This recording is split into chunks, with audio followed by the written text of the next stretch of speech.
Drop it. Assalamualaikum anak-anak, selamat pagi anak-anak cerdas. Bertemu lagi di channel Bulina Studi. Hari ini Bulina akan menjelaskan kepada kalian materi tema 8 subtema 2 yang berjudul Aku Anak Mandiri. Anak-anak, kita tahu di materi sebelumnya bahwa lambang gerakan pramuka berupa tunas kelapa. Tunas kelapa digunakan sebagai lambang pramuka karena banyak manfaatnya. Ada pohon, ada batang, daun, hingga akarnya itu mempunyai banyak manfaat. Begitu juga anggota pramuka bisa bermanfaat bagi semua orang. Anggota pramuka dilatih memiliki keberanian, keterampilan, dan kemandirian. Lebih lengkapnya kita pelajari tentang penggunaan atribut pramuka siaga. Yuk, anggota pramuka dilatih untuk dapat bekerja secara mandiri, terutama dalam menyiapkan dan mengenakan seragam pramuka sendiri. Lambang gerakan pramuka yaitu tunas kelapa. Pohon kelapa dipilih sebagai lambang pramuka karena banyak manfaatnya, yang artinya setiap anggota pramuka harus bermanfaat bagi orang di sekitarnya. Seragam pramuka lengkap apabila terdiri dari rok atau celana, baju yang dilengkapi oleh atribut seperti gambar berikut ini, atribut atau tanda pramuka, lalu dilengkapi tutup kepala atau baret, dan setangan leher, serta kacu, dan tidak lupa ikat pinggang, kaos kaki, dan sepatu. Lihat ya pada gambar. Kita lihat, secara umum hampir sama, namun yang berbeda di antara seragam pramuka siaga perempuan dan seragam pramuka siaga laki-laki yaitu pada tanda pandu. Tanda pandu dunia untuk siaga putri diletakkan di leher sebelah kanan dan berbentuk lingkaran. Sedangkan tanda pandu dunia siaga putra diletakkan di dada sebelah kanan berbentuk persegi. Lalu yang kedua yang berbeda adalah tanda pelantikan. Tanda pelantikan siaga putri diletakkan di leher sebelah kiri dan berbentuk lingkaran. Sedangkan tanda pelantikan siaga putra diletakkan di saku kiri berbentuk seperti belah ketupat. Kalian perhatikan ya, tanda pramuka pada atribut siaga putri dan siaga putra. Tanda atribut yang dipasang di seragam pramuka ada dua jenis, yaitu tanda kecakapan umum atau yang disebut dengan TKU, dan yang kedua adalah tanda kecakapan khusus yang kita sebut TKK. Jika TKK kalian lebih dari 5, TKK tersebut bisa kalian pasang pada selempang. TKU, Bulina akan menjelaskan tentang TKU, tanda kecakapan umum. Tanda yang digunakan oleh seluruh anggota pramuka, yaitu ada tanda tutup kepala, tanda pelantikan, tanda setengah leher, tanda pramuka sedunia. Untuk mendapatkan TKU, ada syarat kecakapan umum yang wajib dan harus dipenuhi oleh seluruh anggota pramuka. Syarat tersebut tercantum dalam buku syarat kecakapan umum atau yang kita sebut adalah SKU. Perhatikan tanda atau atribut yang dikenakan seperti pada gambar berikut. Di sini ada tanda kecakapan khusus, yaitu untuk berkemah. Ini adalah tandanya. Lalu ada tanda pelantikan. Jika belah ketupat, yang berbentuk belah ketupat itu untuk siaga putra, sedangkan yang berbentuk lingkaran untuk siaga putri. Lalu ada tanda barung yang berbentuk seperti bangun datar segitiga. Dan kita lihat lagi, ada lambang pandu dunia. Lambang pandu dunia yang berbentuk persegi untuk siaga putra dan yang berbentuk lingkaran untuk siaga putri. Dan ada tanda jabatan. Lalu ada nomor gugus depan dan ada papan nama. Ini adalah atribut yang dikenakan pada seragam pramuka. Yang kedua yang akan Bu Lina bahas adalah TKK atau tanda kecakapan khusus.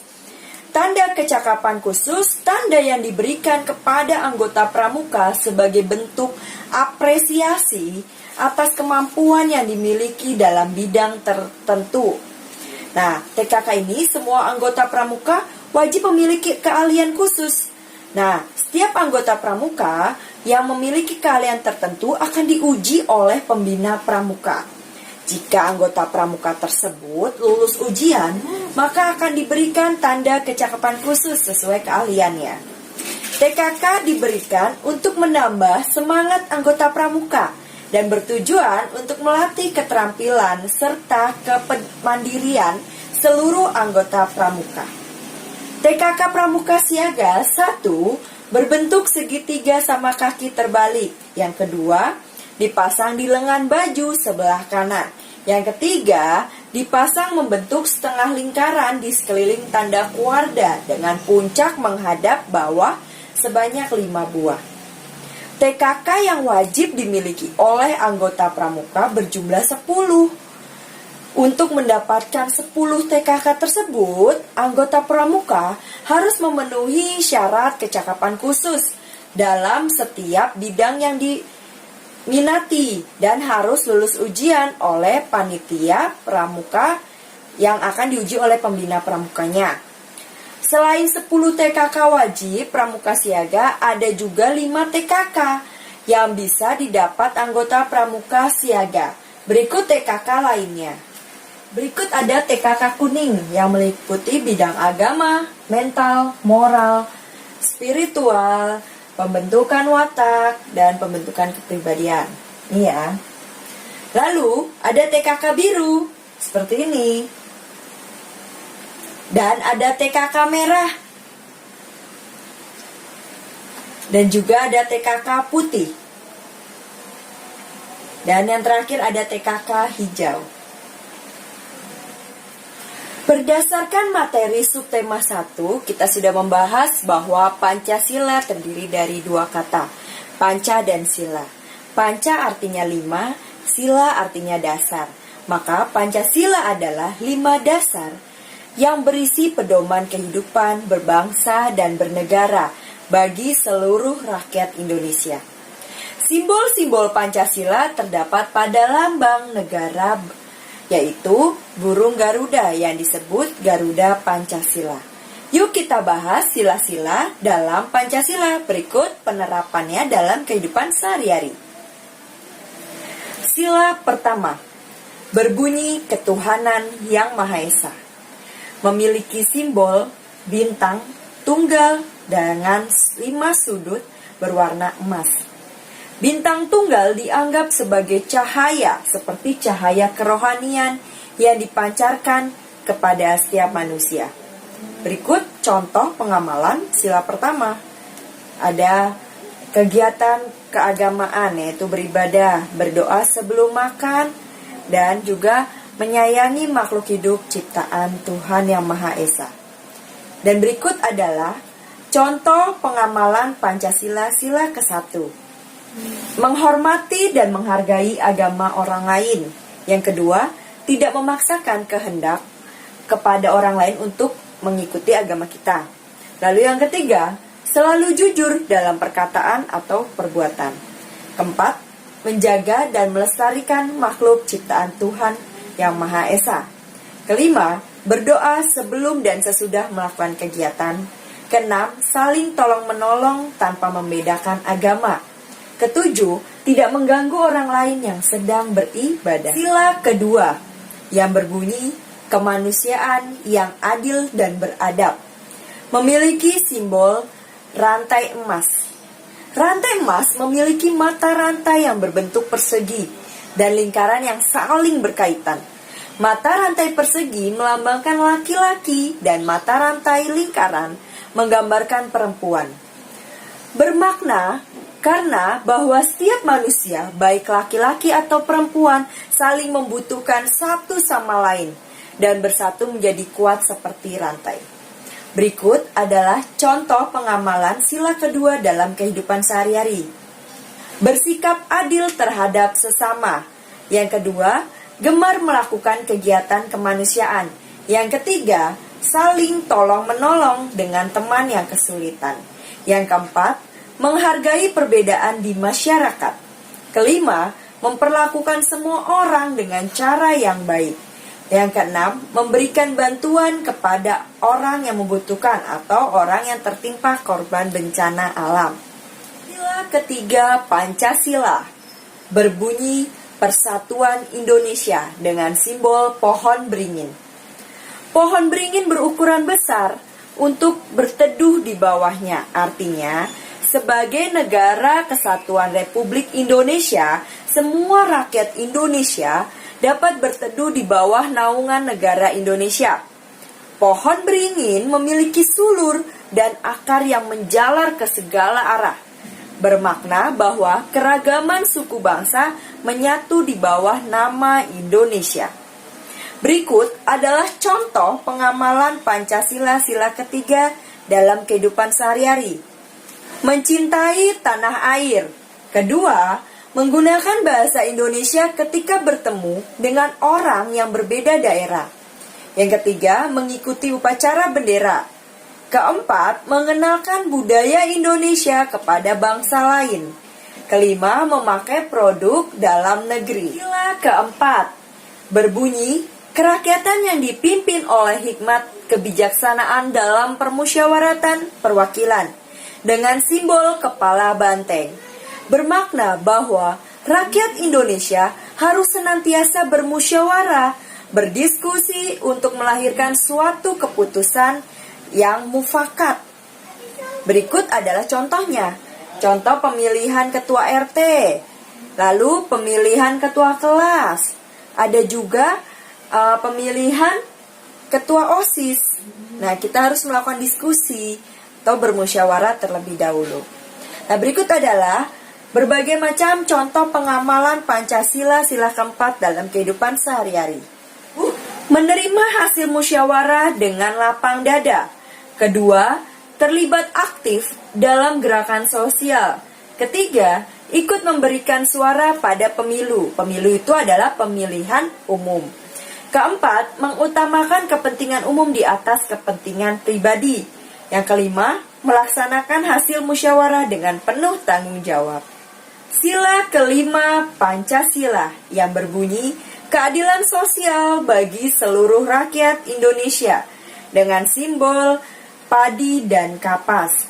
Padi melambangkan kebutuhan dasar pangan setiap manusia dan kapas melambangkan kebutuhan dasar sandang setiap manusia. Berikut adalah contoh pengamalan Pancasila sila kelima dalam kehidupan sehari-hari. 1. Menjaga fasilitas umum. Kedua, tidak bersikap boros. Ketiga, menjaga ketertiban lingkungan. Keempat, tidak menutupi kesalahan teman. Kelima, tidak menuntut hak tanpa melaksanakan kewajiban. Keenam, berperilaku hemat. Pancasila memiliki peranan yang sangat penting dalam mengatur kehidupan kebangsaan dan kenegaraan bangsa Indonesia. Sila-sila Pancasila tidak dapat dilaksanakan atau diabaikan secara terpisah karena merupakan satu kesatuan yang utuh. Pengamalan Pancasila berarti melaksanakan nilai-nilai Pancasila sebagai pedoman hidup dalam segala perbuatan dan tingkah laku. Berikut akan boleh jelaskan manfaat mengamalkan Pancasila. Yang pertama, jiwa terasa tenang karena hubungan dengan Tuhan, alam, manusia terjalin baik. Yang kedua, tidak terjadi konflik perpecahan antar sesama manusia.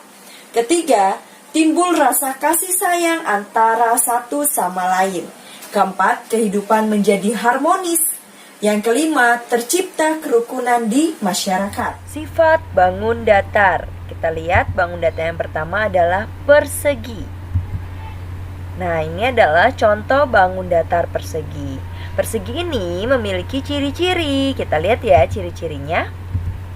1. Bangun segi 4. Kita lihat ada bangun segi 4. Lalu yang kedua, mempunyai 4 sisi yang sama panjang. Sisi mana ya kira-kira? Sisi AB, BC, CD, dan DA adalah sisi yang sama panjang. Jadi keempat sisinya sama panjang. Lalu yang ketiga, mempunyai 4 sudut yang sama besar, yaitu 90 derajat sudut siku-siku. Nih, sudut A, sudut B, sudut C, dan sudut D mempunyai besar sudut yang sama, yaitu besarnya 90 derajat. Ya. Yang kita sebut adalah sudut siku-siku. Jadi, bangun datar persegi adalah bangun segi 4 yang mempunyai 4 sisi sama panjang dan mempunyai 4 sudut yang sama besar. Besarnya 90 derajat atau disebut dengan sudut siku-siku. Kita lihat lagi bangun datar yang kedua. Ada persegi panjang. Nih contohnya persegi panjang. Nah, ciri-cirinya apa ya? 1. Bangun segi 4. Ada nih bangun segi 4, bangun ABCD. Lalu mempunyai 2 pasang sisi yang sejajar, berhadapan dan sama panjang. Sisi AB sama panjangnya dengan sisi DC. Lalu sisi BC panjangnya sama dengan sisi AD. Lalu ciri yang ketiga, mempunyai 4 sudut yang sama besar, yaitu 90 derajat, yaitu sudut siku-siku. Kita lihat, sudut A sama dengan sudut B, dengan sudut C, dan dengan sudut D, yaitu membentuk sudut siku-siku. Jadi bangun persegi panjang adalah bangun segi 4 yang mempunyai 2 sisi sejajar yang berhadapan sama panjang dan mempunyai 4 sudut yang sama besar. Besarnya 90 derajat atau disebut dengan sudut siku-siku. Bangun datar yang ketiga ada segitiga sama sisi. Nah, ini segitiga sama sisi. Ciri-cirinya mempunyai 3 buah sisi yang sama panjang. Nah, sisi KM sama dengan sisi ML dan sisi LK. Ini panjangnya sama ya. Lalu mempunyai 3 sudut yang sama besar. 3 sudut yang sama besar. Sudut K dengan sudut M dan sudut L sama besarnya, yaitu 60 derajat. Jadi bangun segitiga sama sisi adalah bangun segitiga yang mempunyai 3 sisi yang sama panjang dan mempunyai 3 sudut yang sama besar, yaitu besarnya 60 derajat. Lalu kita lihat lagi bangun datar yang keempat, segitiga sama kaki. Ini segitiga sama kaki, ciri-cirinya mempunyai sepasang sisi yang sejajar dan sama panjang. Mana sisi sejajarnya? Nih, sisi PQ sama dengan sisi PR, ya, QP sama dengan sisi PR. Lalu ciri yang kedua, mempunyai sepasang sudut yang sama besar. Sudut Q dengan sudut R sama besarnya. Lalu kita lihat bangun datar yang selanjutnya, segitiga sembarang. Nih contohnya segitiga sembarang. Ciri-cirinya mempunyai 3 sisi yang berbeda panjangnya. Jadi sisi AC, sisi CB, dan sisi BA ini tidak sama panjangnya, saling berbeda ya, tidak sama. Lalu mempunyai 3 sudut yang berbeda besarnya. Jadi besar sudut A, sudut C, sudut B ini tidak sama besarnya. Nah, di sini kita akan mengelompokkan benda-benda ini ke dalam bangun datar yang sesuai dengan bentuk benda tersebut. Kita lihat lingkaran mana dari Kedelapan benda ini yang berbentuk atau yang termasuk ke dalam bentuk lingkaran, nomor berapa aja? Ya, nomor 1. Lalu nomor mana lagi? Nomor 3. Oke, sekarang yang bentuknya persegi. Bendanya yang mana saja? Nomor berapa? Nomor 5. Nomor 8. Lalu yang berbentuk seperti persegi panjang, bendanya nomor berapa? Nomor 4. Sekarang yang berbentuk segitiga, nomor berapa saja? 2 dan nomor 7. Oke, nah sekarang Bu, ada yang belum kesebut bendanya. Nomor 6 ini bentuknya apa ya? Kita lihat. Nomor 6 itu berbentuk belah ketupat. Gerak. Gerak merupakan unsur utama dalam sebuah tari. Gerak ada 2, gerak kuat dan gerak lemah. Gerak kuat dan lemah dalam tari dipengaruhi oleh tempo musik pengiringnya. Jika tempo musik pengiringnya cepat, maka tari biasanya menggunakan gerak kuat. Namun, jika musik pengiringnya dengan tempo yang lambat, maka tari biasanya menggunakan gerak lemah. Gerak kuat pada tari menggambarkan semangat dan riang gembira. Gerak kuat dilakukan dengan sekuat tenaga dan penuh semangat. Gerak lemah pada tari menggambarkan perasaan halus, sedih, dan bersifat sakral. Gerak lemah pada tari dilakukan dengan gemulai dan lembut. Kita dapat menggunakan seluruh anggota tubuh kita untuk melakukan gerakan tarian. Kita lihat ya, ada gerakan tangan seperti gambar berikut. Lalu ada gerakan kaki dan tangan seperti gambar berikut ini. Dan ada gerakan kepala seperti gambar berikut. Kita tahu bahwa pohon kelapa dipilih menjadi lambang gerakan pramuka karena mempunyai banyak manfaat. Salah satunya bagian kelapa yang dapat dimanfaatkan adalah tempurung kelapa. Tempurung kelapa bisa kita gunakan untuk melakukan gerak tari tempurung.